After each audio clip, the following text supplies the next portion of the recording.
This is an important part of lecture for you, especially because we are talking of learning as a concept. So Kurt Lewin and learning. We have already pronounced that Lewin has not forwarded any learning theory as such, but he has said ample on the learning as a concept. So let us learn. Levin's theory regards learning as a relativistic process by which a learner develops new insights और change old ones. मतलब एक तो clear है कि cognitive structure को change करता है। पहला जो आपका कॉग्निटिव स्ट्रक्चर था वो बदल गया है एंड ये जो बदलना है this is due to learning and so there is an another word as well that is relativistic process. So learning is a relativistic process. अब इसका कई सारा अर्थ आप निकाल सकते हैं। एक तो रिलेटिव है, मतलब इस सेंस में भी आप ले सकते हैं कि हर इंडिविजुअल अपने अपने ढंग से सीखता है, अपना अपना सीखता है, और लर्निंग की सारी थ्योरी कहीं ना कहीं ये कहता है। और लर्नर डेवलप्स करता है अपना इंसाइट और चेंज करता है जो पुराना उसका कॉग्निटिव स्ट्रक्चर है। अकॉर्डिंग टू द थ्योरी, यहाँ हमने थ्योरी रहने दिया है, कई जगह थ्योरी का इस्तेमाल करते हैं, so no need to confuse. Learning is not a mechanistic process of connecting stimuli and responses within a biological organism। और ये तो वहाँ से जहाँ हम लोगों ने बेसिक लेक्चर किया था फील्ड थ्योरी का और फील्ड थ्योरी के बेसिक कंसेप्ट की बात की थी, वहीं बता दिया कि नहीं, ये जो एसआर लर्निंग थ्योरी का जो कंसेप्ट था, कंडीशनिंग का जो कंसेप्ट था, या फिर बिहेवियरिस्ट स्कूल ऑफ थॉट का जो मानना था कि रीइंफोर्समेंट लर्निंग को फैसिलिटेट कर देगा, आदि आदि चीज़ें यहाँ नहीं मानता है। ये मैकेनिस्टिक नहीं मानता है कि ऐसा होगा तो ऐसा ही होगा, इसकी तरफ इशारा है। So according to theory learning is not a mechanistic process of theory नहीं, मतलब जो भी अप्रोच मान लें आप लर्निंग का, connecting stimulus and responses within a biological organism. Field psychology explains development of insight as a change in cognitive structure of life space. और यदि आप दोनों को मिलाने की कोशिश भी करेंगे, पियाजे की भी बात करेंगे जो एसिमुलेशन, एकोमोडेशन और इक्विलिब्रियम का कंसेप्ट है, तो कहीं ना कहीं उसमें भी कॉग्निटिव स्ट्रक्चर की चर्चा तो वही रही है कि फैक्ट्स आया, फिर वो फैक्ट्स दूसरे फैक्ट से मिला और फिर एक नया शेप लिया। सो समवेयर जीन पियाजे इज ऑल्सो सेइंग कि there is a change in cognitive structure. Yes, he is not using the word cognitive structure, but Kurt Lewin has particularly using the concept that is cognitive structure. So Kurt Lewin, unlike Pavlov, Skinner, Gestaltian psychologist, एक तो insight theory वाले gestalt वाले भी हो गए और पैवलोव और Skinner भी हो गए, इन दोनों से कंपेरिजन करके कह रहा है कि कुर्ट लेविन ने क्या किया। कुर्ट लेविन ने किया conducted experiments on the study of behaviour of children. हालांकि इनके बाद जो टॉलमैन आया वो चूहा पे ही काम किया है, लेकिन इन्होंने आदमी पे काम किया, ये एक इनकी बड़ी खासियत है। He utilized an elaborate experimental setup, वो ग्रुप भी बनाया था, एक्सपेरिमेंटल ग्रुप, कंट्रोल ग्रुप।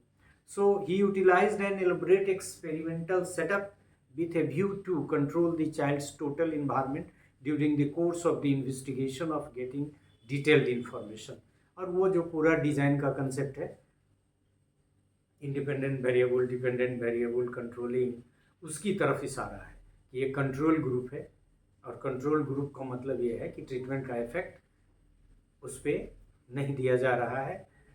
और फिर कंपैरिजन की बात है, आप थोड़ा सा एक्सपेरिमेंटल डिज़ाइन भी समझें, यहाँ उसकी बात है, चूँकि कुर्ट लेविन ने एक्सपेरिमेंट किया है और बच्चे पे किया है। Lewin emphasise the study of behaviour as a function of the total physical and social situation, मतलब उसमें फिजिकल और सोशल सिचुएशन का रोल माना है Kurt Lewin. Lewin holds that psychological laws need to be formulated solely on the basis of statistical averages. Lewin holds that psychological laws need not be, हमने need शायद पढ़ दिया, need not be formulated solely on the basis of the statistical average, मतलब सिर्फ statistical जो findings होते हैं उसके आधार पे ये कह रहे हैं कि उसको करने की ज़रूरत नहीं है।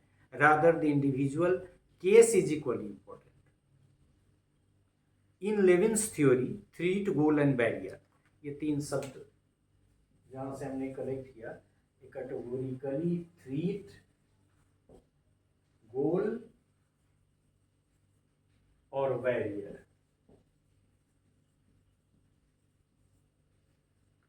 Are the three main factors, मतलब लेविन्स थ्योरी, मतलब थ्रीट कैसा है आप समझ सकते हैं। गोल डायरेक्टेड, पर्पसफुल, उस तरफ तो पूरा का पूरा ये कॉग्निटिव फील्ड थ्योरी जा ही रहा है। And barrier in the process of learning, the barriers में भी फिजिकल और psychological forces preventing him from reaching the goal. और यदि आप कोई बच्चा लर्न कर रहा है तो फिजिकल हो सकता है, ऑब्जेक्ट नहीं हो, ब्लैक बोर्ड चॉक डस्टर की तरफ भी इशारा है यहाँ। और दूसरा कि साइकोलॉजिकल, एटीट्यूड, इंटरेस्ट, मोटिवेशन, ये लर्निंग को फैसिलिटेट करते हैं या फिर एब्रप्ट करते हैं, और ये बैरियर का काम करेंगे। यदि है तो वेल एंड गुड, यदि नहीं है तो फिर वो प्रभावित होगा। Lewin has classified learning into the following categories. दो कैटेगरी की बात यहाँ कर रहा है, नहीं 3-4 कैटेगरी की बात यहाँ कर रहा है। लेविन के बारे में कहा कि लेविन ने क्या कहा लर्निंग के बारे में, तो learning is a change in cognitive structure. मतलब क्या लर्निंग कर रहा है कि लर्निंग इज, यहाँ लिख देते हैं, learning is change in cognitive, पूरा नहीं लिखेंगे, स्ट्रक्चर स्लाइड है ही, आप देखें। तो ये एक बड़ी बात उन्होंने कही। यदि हम लर्निंग के इसी कंसेप्ट को उसकी थ्योरी मान ले तो मान सकते हैं, लेकिन एज सच थ्योरी का जो कंसेप्ट है कई जगह लोगों ने मेंशन भी किया है कि हैज़ नॉट प्रोवाइडेड थ्योरी।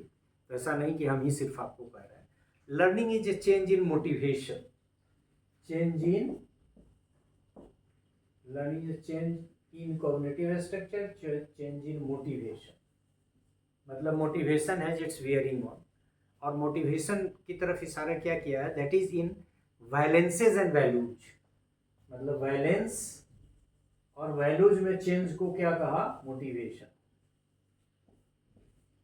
लेकिन बात वही है कि वैल्यूज में चेंज हो, वैलेंस में चेंज हो, आदमी तो डीमोटिवेट होगा, और डीमोटिवेट होगा तो लर्निंग फैसिलिटेट नहीं होगी। So what you have to recall is learning is a change in motivation, then learning is acquisition of skills. ये भी कहा कि लर्निंग इज तो हम यहाँ लिख ही चुके हैं, एक्विजिशन ऑफ नॉलेज, एक्वायर करना। मतलब change in cognitive structure, acquisition of knowledge, दोनों को मिलाएंगे भी तो भी वहीं आप पहुंच जाएंगे, क्योंकि जब तक एक्विजिशन ऑफ नॉलेज नहीं होगा कॉग्निटिव स्ट्रक्चर चेंज कैसे होगा। So learning is acquisition of skills, and then learning is change in group belonging. ये ग्रुप डायनामिक्स से आ गया, group belonging, change in group belonging. Group belonging का मतलब क्या है, इसमें दोनों तरफ आप कर सकते हैं कि एक तो यह कि लर्न करने के लिए ग्रुप में बहुत सारी चीज़ें सीखी जा सकती हैं, then you have to belong. दूसरी तरफ ये कि if you belong in the group you will learn certain things which can not be learn in isolation. So some sort of environmental change is there, that is psychological environment. और फिर इसकी चर्चा हम लोगों ने ग्रुप डायनामिक्स और cognitive field theory की जब हम लोग चर्चा कर रहे थे, उसके रिलेशनशिप को इस्टेब्लिश कर रहे थे, वहाँ भी हम लोगों ने की। Learning of all types involve change in perception. अब ये कहाँ से आ गया, ये गेस्टाल्ट अप्रोच का कंसेप्ट है, परसेप्शन का चेंज होना। और आपको पता है कि Kurt Lewin and other field psychologist was also associated with cognitive field gestalt approach. तो ये learning of all types involves change in perception, and perception जैसे कॉग्निटिव स्ट्रक्चर बदलेगा तो परसेप्शन तो बदलेगा। एक बच्चे के देखने की आँख, एक बच्चे के सोचने का, मतलब उसका प्रॉब्लमेटिक फील्ड को देखने का अंदाज एक मैच्योर व्यक्ति की तरह नहीं हो सकता है ना, क्योंकि जैसे जैसे ज्ञान बढ़ेगा आपका परसेप्शन चेंज होगा। तो ये कोई नई बात नहीं है। So learning of all types involve change in perception, change in cognitive structure are caused by the forces in the psychological field such as needs, aspiration and valences. Simply ये कह रहा है कि लर्निंग के कुछ बियरिंग है जिसमें need है, एस्पिरेशन है, वैलेंसेज है, values है, and many more things can be added. So these are the factors that influence or affect learning as a concept, और learning कैसे occur करता है उसके बारे में. Levin thinks that level of aspiration depends upon the potentialities of an individual and not on the influences of the group to which he belongs. ये बात देख लीजिए. Thinks that level of aspiration depends upon potentialities. Obvious है कि आपके पास जितनी क्षमता होगी उसी के अनुसार ना आप अपना लेवल ऑफ एस्पिरेशन रखेंगे. तो डे ड्रीमिंग वगैरह के कंसेप्ट की तरफ एक तरह से इशारा है of an individual and influences of the group to which he she belongs. और इसीलिए ये तो आप उस समय का जो आपका ह्यूमनिस्टिक लर्निंग अप्रोच है उसी की चीज़ों को लगभग मनोविज्ञान में सब लोगों ने माना है कि जो ग्रुप का इम्पैक्ट है या सोशल लर्निंग थ्योरी का जो कंसेप्ट है वो भी दोनों कहीं ना कहीं इशारा करते हैं कि जो आपके सराउंडिंग्स है, जो जिन लोगों के बीच आप उठते बैठते हैं वो आपकी लर्निंग को प्रभावित कर देते हैं. वही बात यहाँ लेविन में मुखर होकर आ रहा है कि an individual and on the influences of the group in which he she belongs. मतलब रोज यदि महाभारत की एक कहानी है कि जब युद्ध शुरू हो गया तो कर्ण को डिमोरलाइज करने का काम दिया गया था एक आदमी को. उधर हम ज़्यादा दूर तक नहीं जाएंगे क्योंकि कहा गया था इससे उसका तेज कम होगा. सेम चीज़ें यहाँ भी उसी तरह की बातें आ रही हैं. टू हायर और too lower level of aspiration discourages learning. अब आप सो के उठेंगे ही नहीं. आप यदि आपका लेवल ऑफ एस्पिरेशन बहुत लो है तो कुछ करना ही नहीं है आपको, और इतना करना है कि आपको फिर अपने लिए फुर्सत नहीं है सोचने का. डे टू डे फंक्शनिंग में भी आप जिसको आजकल एक इशारा क्या एक कंसेप्ट चल रहा है वर्क एडिक्शन का, तो उसकी तरफ आपको ले जाएगा. The field theory suggest that the teacher other teachers, मतलब जो पढ़ा रहा है उसके अलावा teacher, other teachers, the school and the peer group all are parts of the total educational situation. वही जो साइकोलॉजिकल इन्वायरमेंट का कंसेप्ट है. The need for seeing the whole and details of situation is very necessary. फिर ये यदि हम इधर political science में चले जाएं तो यही कह रहा है कि system is more important. Individual teacher is not so important as the learning environment is important. So the need for seeing the whole and details of situation is very necessary. The teacher needs to assist the students to perceive the goal and the barriers. वही aspirations की बात है, गोल को सामने रखने की बात है. यदि बच्चा गोल नहीं रहेगा तो उसका मोटिवेशन लेवल नहीं होगा, उसकी लर्निंग फैसिलिटेट नहीं होगी. तो कहीं ना कहीं यहाँ भी मोटिवेशन और लर्निंग के बीच के इंटर रिलेशनशिप की चर्चा चल रही है. The goal must be presented in easier and simplified वे. ये तो है ही. छोटे बच्चे को अब इतना बड़ा गोल नहीं दे दे कि वह स्केप कर जाए, तो उसकी तरफ भी इशारा इसमें है. In nutshell we can see that Kurt Lewin has not forwarded any learning theory, but